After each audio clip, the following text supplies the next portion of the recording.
పిల్లలు పేరెంట్స్ మెచ్చిన university సంకల్ Chand Patel university Gujarat.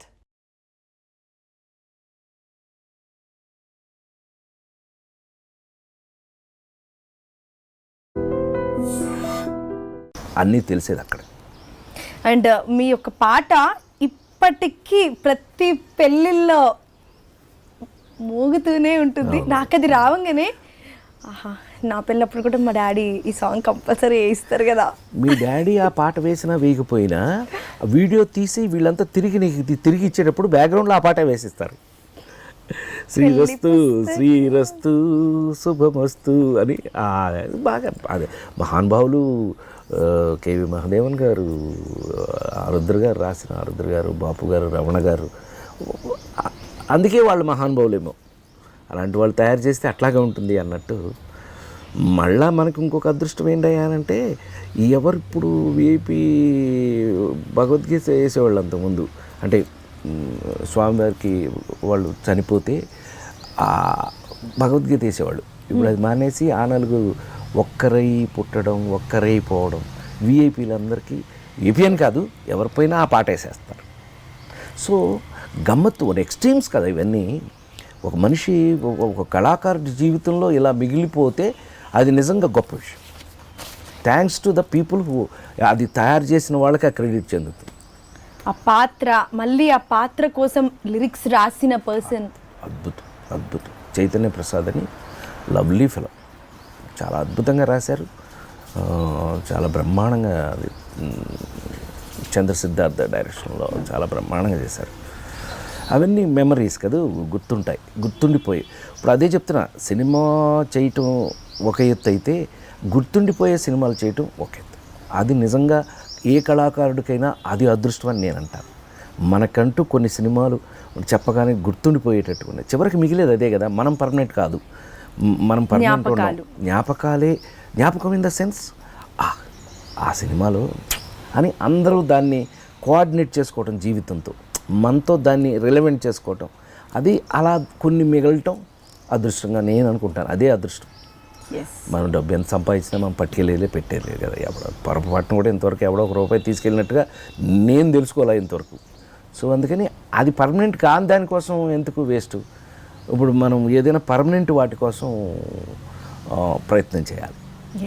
Sir, ఇప్పుడు ఎవ్రీడే కంపల్సరీ ఏదో ఒక ఛానల్లో రోజు నేను మిమ్మల్ని చూస్తాను.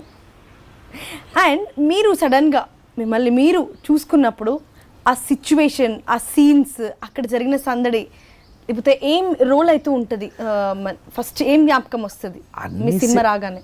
ఎట్లా అంటే జీవితంలో మనకు అన్ని ఇన్సిడెంట్స్ గుర్తుండకపోవచ్చు, కొన్ని మాత్రం గుర్తుంటాయి మనకి. ఎందుకని ఆ స్థితి, ఆ పరిస్థితి, అప్పుడున్నటువంటి మనం ఉన్న సిచ్యుయేషన్ బట్టి మనకు గుర్తుంటాయి. అట్లాగే 200 ఏదో లెక్క కరెక్ట్గానే ఉంది. 245లో 245 సినిమాలకి ఇన్సిడెంట్స్ ఉండకపోవచ్చు. బట్ కొన్ని ఇప్పుడు ladies tailor do or die పరిస్థితి. ఆ రోజు మనకి ఆ సక్సెస్ కాకపోతే ఆ సినిమా మనం వెళ్ళిపోవాలి. ఎందుకంటే అందులో సినిమా చేసాం, ఫ్లాప్ అయిపోయింది, మనం ఇంకా ఇండస్ట్రీ నుంచి వెళ్ళిపోతాం, ఇంకేముందిలే అయిపోయిందిలే మనకు అనుకునే పరిస్థితుల్లో మనం ఎట్లా కష్టపడ్డాం. దానికోసం ఎలా ఒక ఫైట్ ఎవరికి ఊరికే ఏది వచ్చిందంటే నేను నమ్మను. We have to fight for it. ఎంత కష్టపడి చేస్తే ఓ పక్కన మన కష్టం మనం పడుతుంటే ఆ సిచ్యుయేషన్లో కొన్ని కామెడీలు జరుగుతుంటాయి. మన కష్టం మనం పడతా ఉంటే అవతల దాని సిచ్యుయేషన్కి అది కొన్ని కామెడీలు అవి ఎలా గుర్తున్నాయి మనకి. అట్లా సినిమా చూస్తున్నప్పుడు ఇది చేస్తున్నప్పుడు అది జరిగింది కదా, ఇది చేస్తున్నప్పుడు అది జరిగింది కదా అని తప్పకుండా గుర్తొస్తుంది. సార్, ఇప్పుడు 2010 నుంచి 2020 మన 10-20 ఈ 10 ఇయర్స్లో ప్రస్తుతం ఉన్న టాప్ హీరోస్తో ప్రతి ఒక్కరితో మీరు జర్నీ చేశారు, ఆల్మోస్ట్ అందరితో. సో అందరి గురించి ఒక్కొక్క లైన్లో నాకు అందరు కాదు, అందరూ ఇప్పుడున్న జనరేషన్కి అంటే ఎందుకు నేను సెపరేట్ చేయలేను అన్న దానికి నేను చెప్తా. ఎందుకనంటే అందరికీ కూడా ఒకే టైప్ ఆఫ్ ప్యాషన్ ఉంది. దే ఆర్ ఆల్ వాళ్ళందరూ కూడా సినిమాని ప్రేమించి వాళ్ళని ప్రేమించుకునేలాగా ఉన్నారు అందరూ. అందుకని ఎవరికి ఒక క్యారెక్టర్ అలాగా అంటానికి లేదు అసలు. అందరూ ఆ ఫైటింగ్ స్పిరిట్లోనే ఉన్నారు. Everybody are fighting for their positions. నాకు అది అందరిలో నచ్చిన కామన్ క్వాలిటీ. చాలా నిజంగా everybody is fighting for their own వాళ్ళ పొజిషన్స్కి వాళ్ళు. నిజంగా మాకు ఒకరోజు మేము చేసే హీరోగా చేసేటప్పుడు ఒక బ్రాండ్ అని అంటే ఆ బ్రాండ్, ఇప్పుడు కామెడీ ఆ బ్రాండ్ అని అంటే నా పాటికి నేను వెళ్ళిపోతుండేవాడిని. ఒక చిరంజీవి గారు ఒక యాక్షన్ బ్రాండ్, ఒక యాక్షన్లో వెళ్ళిపోతూ ఉండేవాడు. ఇట్లా ఎవరి బ్రాండ్లో వాళ్ళు వెళ్తుండేవాడు.